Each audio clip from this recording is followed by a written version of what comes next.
Hello and welcome to this video. My name is Raul and I want to congratulate you for taking the time to continue to self-develop yourself. In this video, what I'm about to share with you is the 4 key elements of a highly effective presentation. Pay very close attention because if you apply what I'm about to share with you, your presentations are just gonna be much better. I just want to share with you a little bit of a story, real story that happened to me about 14 years ago. My very first time that I presented in network marketing was in Modesto, California. I will never forget, we were waiting for the presenter. The presenter never made it. And you know what? My colleagues told me, Raul, go ahead and make it happen. I was actually, shaking. My legs were shaking. I was very nervous. But that day, my entire life was about to change. And let me tell you why. Because I was very nervous and my legs were shaking, but yet there were prospects there that took the decision to sign up and to change their lives. At that time, when I noticed that, I told to myself, you know what? I can do things and I can make things happen and I can present well as well. And let me tell you this, what I'm about to share with you is what I did not knew then that today has given me the opportunity to be a part of a major industry that today there's some psychology behind every single presentation that you must implement in order to help people take great decisions in their life. Let me tell you why. Majority of people don't know how to take decisions. And you being the coach, you being the guide, you being the mentor, you need to learn this stuff. So there's 4 key elements, okay? 4 key elements, and I'm gonna share with you very quick. Number 1 is connecting with people or connecting with your audience. Number 2, it's finding the need, okay, or creating the need, okay, or creating the need, okay. It's very important. Finding or creating the need. Number 3 is creating urgency, and number 4 is doing the closing, okay. And let me just share very quickly, okay. You're gonna have to dig a little deeper with this, but I'm just gonna give you the basics. When I mean connecting, I mean connecting with people. I mean when you give a presentation to, one-on-one, one-on-two, or one-on-three, okay? When I mean connecting with your audience is very different, when you connect with people, with a single person, or when you connect with the audience. What is the difference? Very simple. Connecting with a single person is by asking questions. Asking questions, what is it that they're doing, or what is it that they like. At the same time is by building rapport, getting to meet each other, and finding things that you can identify with that person that you have actually lived in the past, okay? Connecting with people, usually how I do is by hearing them. Hearing them more than speaking, okay? Usually you gravitate more by hearing, okay? By telling them a story, or it could be my story or the story of somebody else. But you want to connect with people. You want to find common grounds, okay? And then how do you connect with the audience? Usually I do that by telling my story. My story of my humble beginning. It's not a story of success. It's not about how great I am, because usually you don't want to sound arrogant with them, okay? You want to connect with people, and how do you connect? We're more alike than being different. And you connect by telling them about your humble beginnings and what you had to go through. And you got to be quick on that, okay? Usually I tell them my story. 25 years ago, I came from, Mexico to the US, and I usually tell them that, in my case, usually you got to tell and learn how to tell your story very well. Number 2, finding or creating the need, okay? How do you find the need? You find the need individually with a single person, okay? With a single person, with a single person, you do it by asking questions, okay? You need to ask key questions, like, what is it that you do for a living, Bob? How long have you been doing that? Do you got family? Do you got kids? Are you married?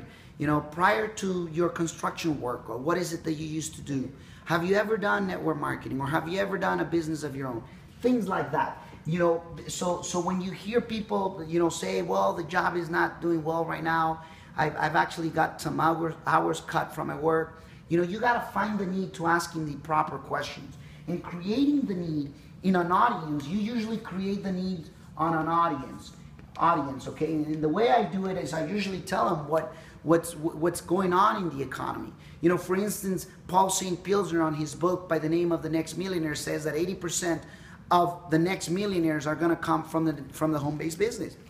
And he says it very clear that the reason why that's going to happen is because, number one, the economy is going to collapse. Number two, entire companies are going to shut their doors. Number three, people are going to lose their jobs, and others are going to actually have their overtime cut, you know, to its entirety, or at least part of their overtime. And guess what? When the audience is hearing that, and when you want people saying or nodding their head and saying yes, you know, even if it hasn't happened to them, they probably know people that they went through that. Okay, how do you create urgency? Very simple.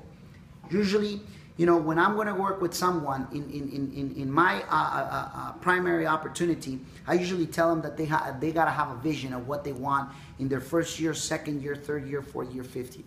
Why? Because that's the vision that we're going to use, and that's the vision that we're going to share with people. I'll give you an example. We just opened Kenya. And in Kenya, what we did is that we called it Project 10,000 Kenya. What that means, that in the next 12 months in Kenya, there's going to be 10,000 people in our team. And what that means is, I ask the people, I tell them in the presentation, where would you like to be, Bob? At the bottom of those 10,000 people, or would you rather be at the top? And see, that's how I create their urgency. Another way of creating the urgency is, I'll tell people, hey, if you don't got, you know, if you don't got $1,000 or $1,500 to invest in a business that can change your life, let me ask you a question. How long have you been working and you don't have that type of income? Why we don't make it the last time? Make sure that you actually, and see, that's another way of creating the urgency. As a matter of fact, I'm actually also going through the closing when I'm doing that. You know, so closing is usually I close with a story, you know, or I close by creating or doing what I call conscious interrupt. And what I mean by conscious interrupt, I do this. I'll tell the audience or the public, and I'll tell them, hey, listen, who in here will have $1,500 to change, you know, to change your life? And sometimes people won't raise their hands, especially because, you know, they haven't made a decision yet at that point, or they already have. But guess what? You know, if people don't raise their hand, I'll tell them, how long have you been working? And let me ask you one thing, you don't have $1,500? Now, if you don't have $1,500 to change your life, how long will you continue to work and still continue to be in the same position? See, that's what I mean by conscious interrupt. Another thing is by telling a story. You know, I tell them, you know, how as human beings and people and society gets us very well programmed since we're little kids. Since we're little kids, we go usually 12 years of school, you know, not counting university. And what we usually do is we wake up Monday to Friday in the mornings, we go to the school, we go in front of a teacher, and then after so many a period of time, we get a grade book. You know, we get our qualifications from the teachers. And guess what? We do that for 12 years, that when we graduate from high school, or you end up graduating from university or college, we are so programmed that all we do, we exchange the school for a work, we exchange the teacher for a boss, and we exchange the grade book for a paycheck. But for the most part, 95% of the people around the world actually ends up doing the same thing over and over and over and over again. And guess what?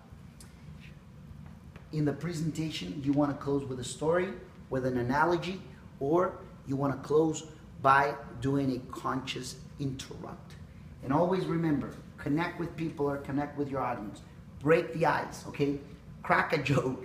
Second, finding or creating the need. Okay, it's critical. Otherwise, why will they join your opportunity? Number three, create an urgency so that they can take action immediately. And the closing for them to, you know, decide. And usually the closing happens at the beginning when you become a very good presenter.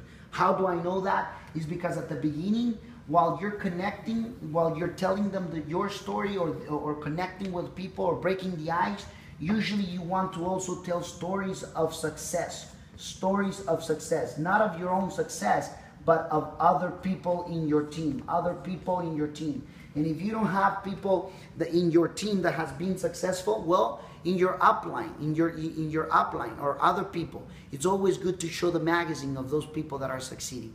And congratulations for watching this video.